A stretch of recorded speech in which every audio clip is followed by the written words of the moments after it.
สบายดีพี่น้องมื้อนี้ SK Auto ของเราขอแสดงความยินดีนำอ้ายและเอื้อยที่ได้มาออกรถคันงามคันนี้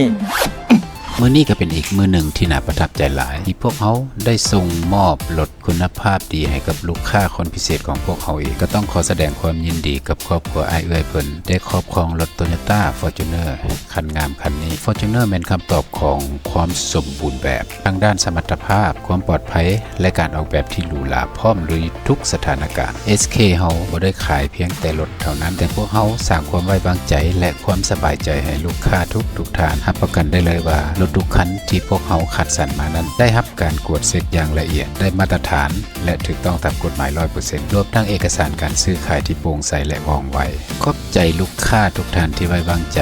ใน SK Auto ของพวกเขาและสำหรับไผที่กำลังซอกหารถยนต์ที่มีคุณภาพดีราคาคุ้มค่าพร้อมบริการหลังการขายที่เอาใจใส่อย่าลืมแวะมาที่ SK ขอสัมภาษณ์ความรู้สึกอ้ายแดเป็นอะไรได้รถไวถึกใจบ่โอ้ถึกใจหลายดีใจตอนแรกก็บ่คิดว่าสิแล้วไวปานนี้